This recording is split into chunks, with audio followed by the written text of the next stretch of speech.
Welcome to the MarketMYSTR Show, the show made exclusively for short-term rental owners and co-hosts that actually works, so you can stop wasting time and money on short-term rental and co-hosting marketing strategies that don't work. Listen in for tips, tricks, and our book solid, move the needle, and core 4 marketing strategies. Here's your host, Scott Hill. Hi, and welcome to episode 8 of the MarketMYSTR Show. We're here again with my partner in Alt Ver, Jeremy Levine. Jeremy, how are you? Good. Second time today. Right. We have an accountability call in the morning. That's what Jeremy's referring to. We meet with 2 other co-hosts that are well on their way, Dan Colonje and Michael Sade, and we are going to have them on as guests here. I think Dan's up first here in a couple weeks, but look forward to talking to him about how he's doing in the North Carolina market around Lake Norman.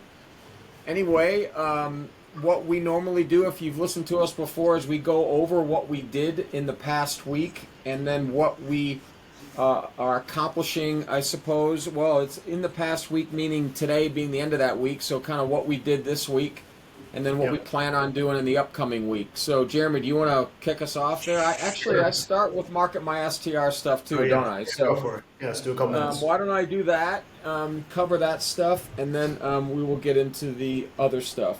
So, with MarketMYSTR, we are planning a massive, massive series of content deliverables called the MarketMYSTR 100 Game Changers. And so what I've been doing, because I have other stuff going on, because I want the process for what I do to apply to both MarketMYSTR and our Alt-Ver co-hosting business, I have been battling AI this week. I mean, literally, it's almost been a fight at times with AI. And it's been an effort to understand, at least in ChatGPT's world, this idea of agents. In ChatGPT, you can create an agent. And the benefit of creating an agent, Jeremy, have you ever done anything like this, the agent stuff, or no? No, I know about it. I've barely scratched the surface. Something I have to get into, but I'm glad you're spending all this time in it because that'll be the cheat code for me. Oh my gosh! I literally, if ChatGPT was a person standing in front of me, it might have gone to blows. It is a battle, and it's just because you have got to give it such like high guardrails, and you have to coach it so much in order for it not to like veer off in directions you don't want it to go. So what I've been doing in this case is I've been becoming a student of viral video content, and I have been on Instagram following viral content creators and learning from what they do, listening to some of their videos, training videos, however short or long they are, and I'm taking a lot of that information. I'm trying to build a framework, and I'm building a framework inside of ChatGPT to help me create content if I give it some. If I build a prompt and I give it some set stuff, that it will spit out a viral content. I'm sure there's a lot of refinement there on the context you're giving it and the back and forth just to improve what it's giving you. Yeah, and so I thought I had given it everything I needed, and it instantly goes off the rails. It like literally immediately, and like the conversation ensues with, "What are you doing?" Like, this is my response. Like, what on earth led you to go off the rails like this? And it's like, and it comes back with it's my bad, I'll try better, and then it tries better, and you're like, that's not even close. Yeah. And so you gotta go through and train this thing. It's like training a dog or training. It takes so much, or like having your child learn things. It has been a battle because I went in with the misconception that it was perfect, essentially. Like it would know what to do. If I told it what to do, it wouldn't be like a child or wouldn't be like a dog and not listen. And it was in my experience, that's exactly what it was. So now I do believe there's a bit of user error and input error too. So now it's learning through that. And I just got through, just prior to this call, I just got through an episode with it where I was right in the middle of some of what I was talking about, like almost in a fight kind of thing. And when it finally figured out I'm telling you, it was brilliant. Like, Nice. it came back with like exactly what I wanted it to. And what I was designing was this. I was saying, if I give you my industry, my detailed niche, a topic, a subject, and potentially a subtopic, and you know my avatar and you know the summary of my business, I want you to come up with a 60-second viral capable video, and I want you to give me 20 mandatory hooks based on these frameworks that I'm giving you that I want you to use every time. Like option A versus option B, a question, like a shocking thing, like, and I can't remember what they all are, but when it got it right and I said, don't deviate from this, I mean, the examples they gave me were fantastic. Nice. Have you used it once, or have you been able to repeat that result? Only one time, 5 minutes before you and I got on the phone. Yeah. Yeah. And so the beauty of it, as you know, like I'm running with MarketMYSTR, I'm running with Altver, is I want to be able to use this framework quickly to establish content, because as you and I talked, I want to train up my VAs so that all you and I have to do literally is set that, like go into the agent, say this is what I want you to spit out as a draft, then we clean it up, we say what we want to say, we make sure it's got the level of expertise that we're used to as the body, pick our viral capable hook at the top, pick our payoff at the bottom, and bam, we record it, we share it with our VA and assistant, and then they put it in the format. They apply the visual hook, they apply all of the things that this framework is setting up to do. Right. Nice. No, that sounds great. I think you were talking about a little bit earlier this morning that the viral component, right? Like MarketMYSTR, you're probably looking to go more general viral, right? Or even MarketMyCo. But for us, we're just trying to go viral within being a person of interest in the community that we're targeting. So, viral might mean a different thing for that versus MarketMyCo. It's a very good point, and it's something we discussed during our call this morning, which is it doesn't matter that we're using the word viral. What we're wanting to do is we're wanting to create content that people watch, and because Facebook and Instagram are now qualifying all of the stuff they want to share in the feeds and in the reels by watch time and comments. So if your viral capable content is watchable, and the people who do watch it as long as Facebook and Instagram want you to, they will serve this content more cheaply, and they will serve it more often to your target market or anybody who fits that target market. Right. And that's the power of it. And that's really a MarketMySTR exercise, because once I dial it in, obviously we're going to apply it to our clients, and we can share it with MarketMySTR subscribers on how to create viral capable content so that you get better exposure. You get better you get a wider view among your target market about people who maybe want to stay in your properties. Yeah, I was going to say it's going to help for both getting guests, but also obviously clients, right? No doubt. Yeah. But that has been a real learning curve, and it's me, at 56, the whole saying, can't teach an old dog new tricks. I am attempting to learn new tricks, and you do. The older you get, the more like you don't grasp the concept maybe as quickly, so it's just battling through it. So yeah. Anyway. Yeah. I had some struggles in tech too this week, but to a different level. So that's MarketMySTR for the week. I think that I should be able to, on our next episode, which we hope to be on the 12th, I will be able to announce that we have our first series of Game Changers live. So nice. That'll be good. Exciting. I'm gonna wait for you.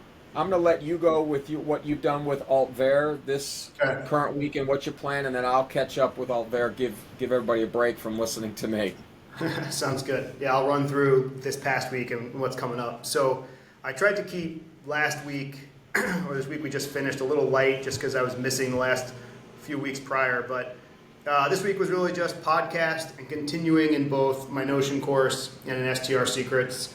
And then post a new Facebook ad since I took over doing that last week. And you and I are going to take a look into that together after this pod, because I got some notifications from Facebook saying some videos may not have uploaded. But I ended up doing a new Facebook ad. I have a few that I've already filmed and edited that I could have put out, but I decided to do one on what's kind of gone viral lately and is probably already overdone, but the fact that Airbnb is changing the fee structure on October 27th to host only. So if you don't know, essentially October 27th, Airbnb is going to be charging the hosts 15.5% and the guests 0.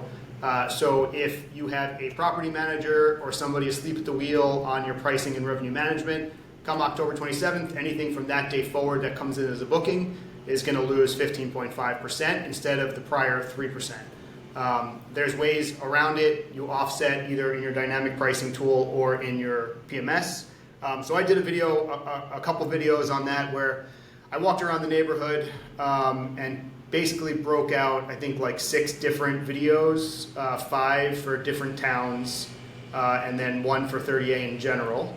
So I put out a 30A general one to the towns that I wasn't specific on, and then I did a long form that explained how to modify your pricing in either your dynamic pricing software, which we use Price Labs, or in your PMS, and we do HostAway.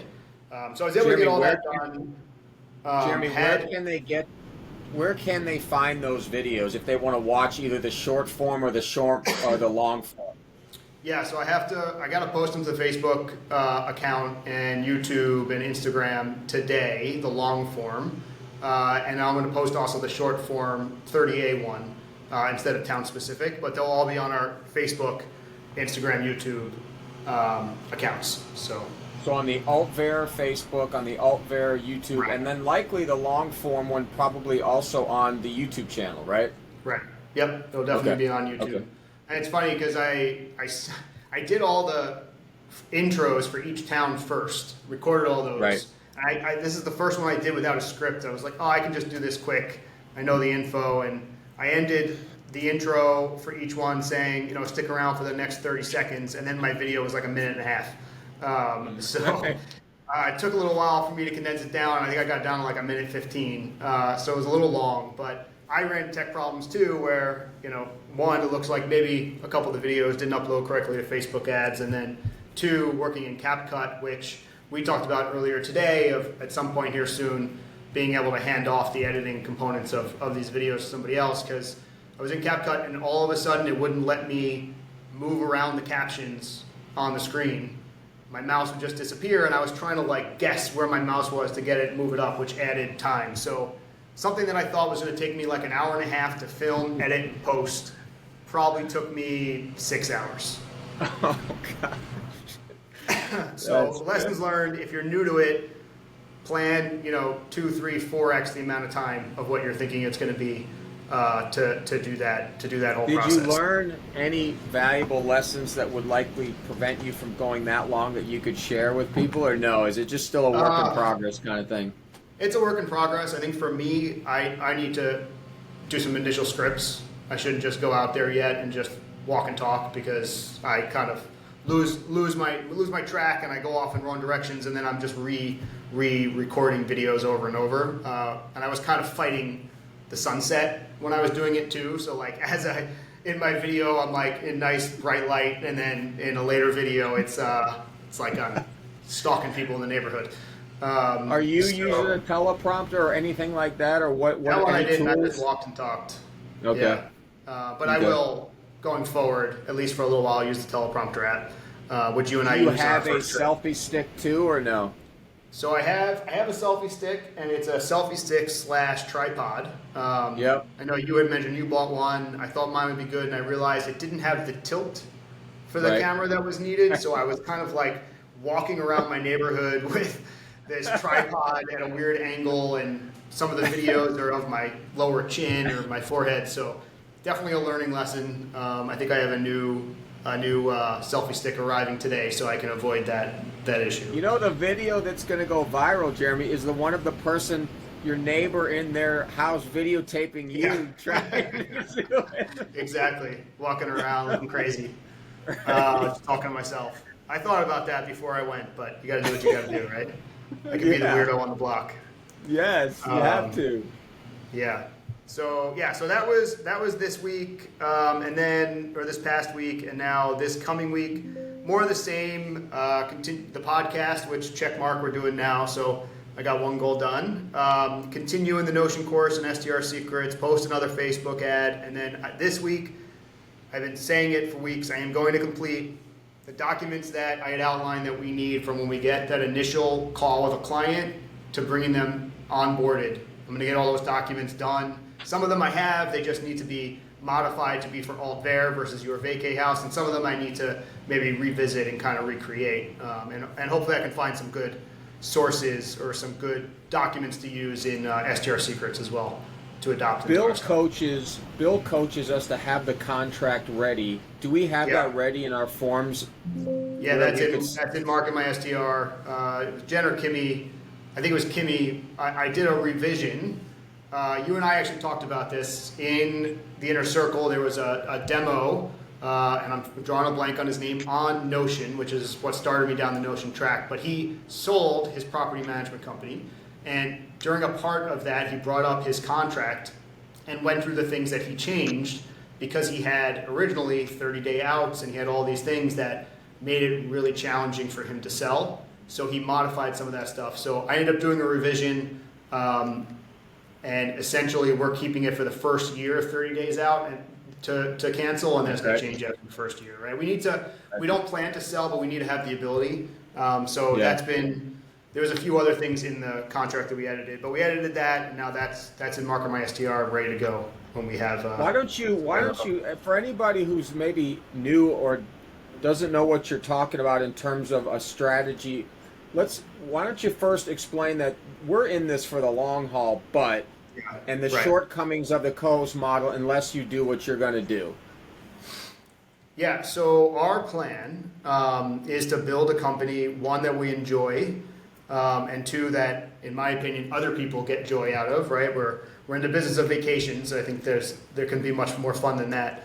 But we essentially want to build an annuity for us, right? We want to build something that we have people that are working for us following systems, and we're able to work on the aspects of the business that we want to work on, that we really do enjoy. And potentially our kids can at some point come and work in this business. So we see this as a long-term company for us, but any business you create, you still want to have an option B. So our option B would be potentially to sell down the road. But again, that's not the plan.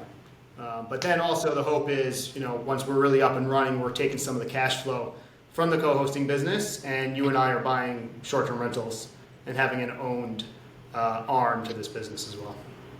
And the point you made with the contract was, in terms of us allowing a 30-day out, that's the typical contract for a co-host. So if anybody listening, it was new to me when I first started. I'm new to co-hosting. I've never had a client. So it was new to me that a co-host, and I love it. I love it as a competitive advantage against traditional property managers.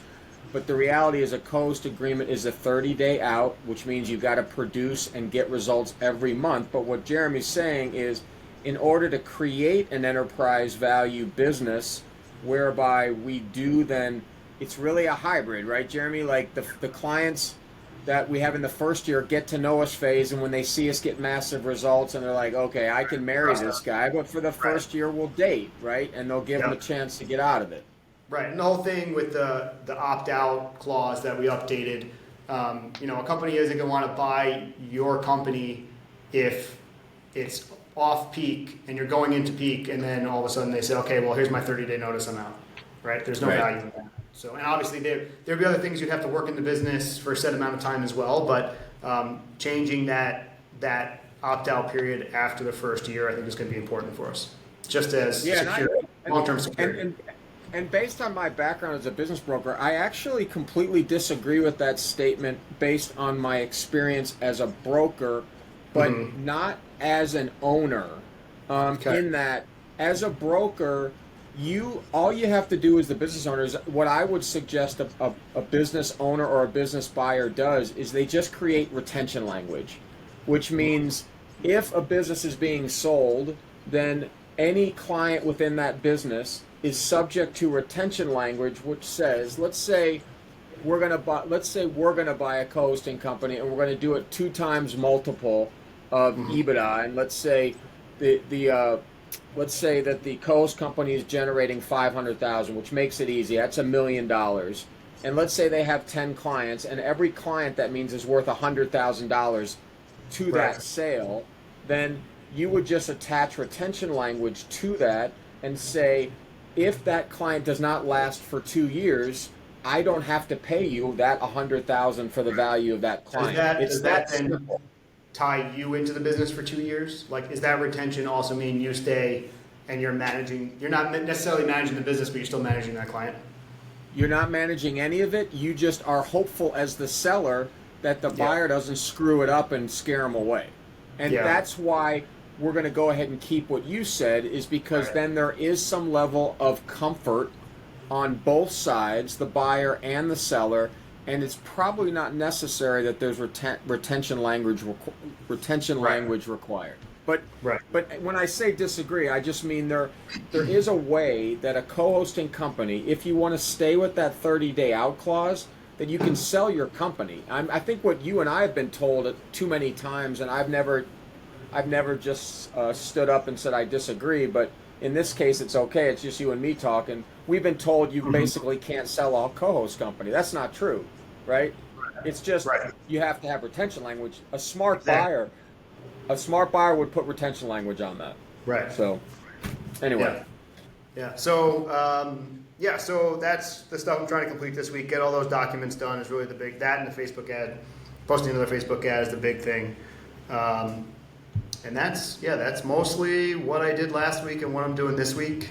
Just kind of continuing forward and, waiting for us to get that first person on the hook.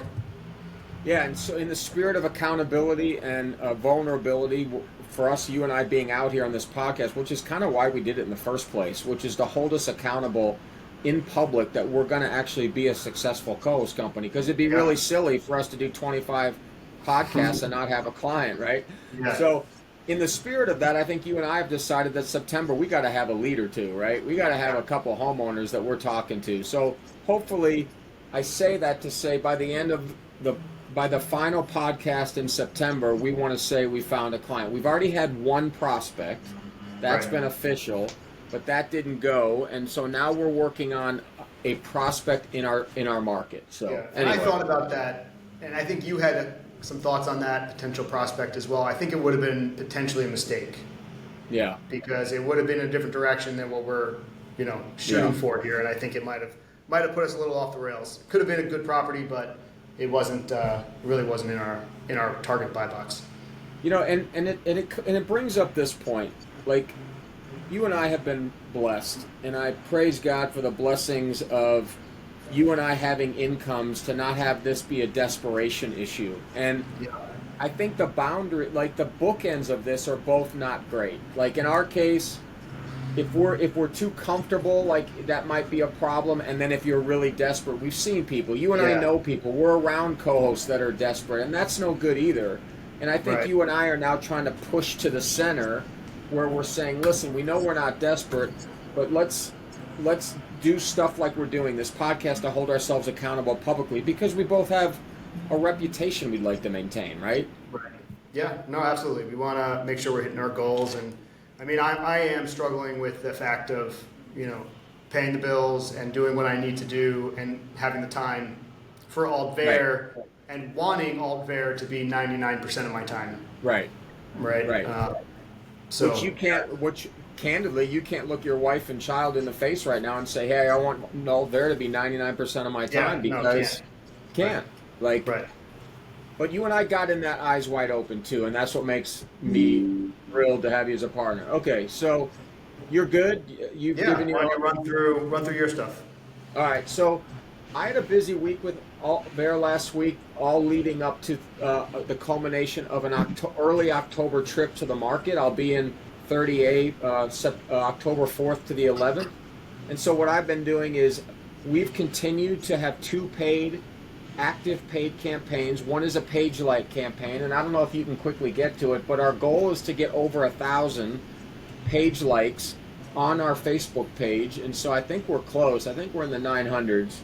So that's a good result. And then we also have two Connect campaigns. You're kind of trying to manage your Connect campaign. I think that's a $5 a day budget, and I have my own $5 a day budget, and we've got some results we're getting there. We're seeing people watch 100% of our videos, so we're starting to gain a little bit of attention. So that's the first thing. 918 followers. Let's go. All right, we're close. Yeah. The second thing is I created a project in ChatGPT. I created two projects in ChatGPT. One is to identify all the properties. First, I asked ChatGPT to identify all of the property management companies and any company that's a rental manager in the 30A market. So it gave me a list.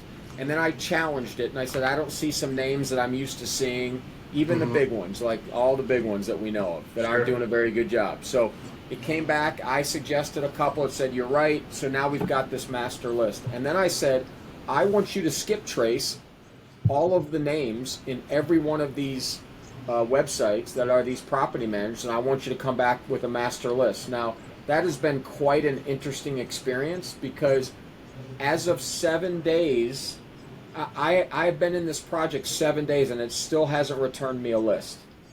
Yeah, I was going to ask if it can.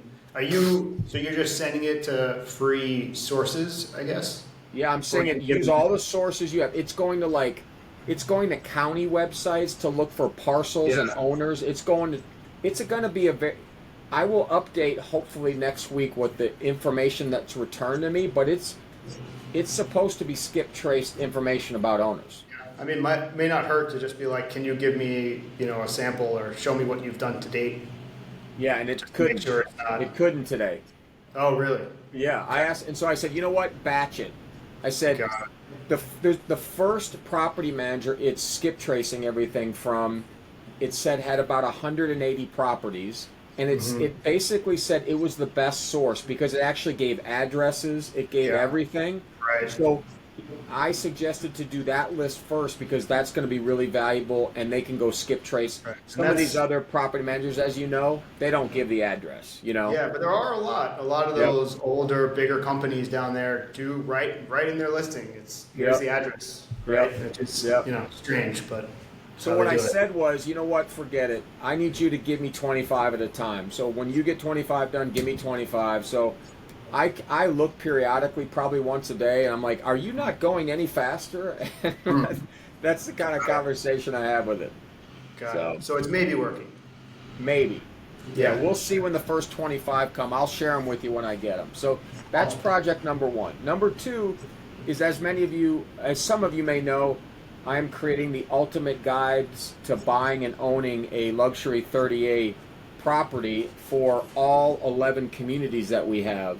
And I have gone to ChatGPT to ask them for the information I want to be in the guide, including preferred vendors for the guide, and it's given me everything, right? And so now we're having Kimmy, our VA assistant, create the draft version of these guides online so that next week I can call all of the agents that were recommended by ChatGPT as the expert in each of the communities we serve and call them up and say, I was recommended to you. This is going to be fun. I'm going to have fun with it, but I'm going to say I was recommended to you, and they're going to say how? I'm like, by ChatGPT.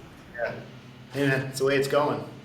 It is, and they probably would get a kick out of that, and they'll say, hey, listen, I asked for the experts in Rosemary Beach, and they said you. So if you want to do a video on that, in fact, I'll do a video for that agent saying, hey, if you're in 30A, I just did a search, and here's what ChatGPT told me about the agents you should choose and why, and I'll list you, and I'll do a video for you that you can use. Nice, you should. I just thought of that, and that would be really powerful for them. Yeah. I'm going to do that. So I got to write that down. Don't let me forget that. That'll be the video. Because, you made a good point. Like, ideally, we want to do community-specific videos, too. Well, this is a good way to do a community-specific video. Sure. Yeah, absolutely. All right, cool. So that's the second thing I did. The third thing I did was I created, let's see, all available public. I think that was the three things. Okay, so the three things. I mentioned all three. and some extra stuff. I told you this morning, but if all of you guys who are listening, I don't know if you've ever used Plod. I bought this Plod voice recorder yesterday. I'm starting to use it. If you want to check it out, it's plaud.ai. It's a little voice recorder. It's a little device you get, and it like magnets to the back of your phone, and you can use it, but it's Bluetooth.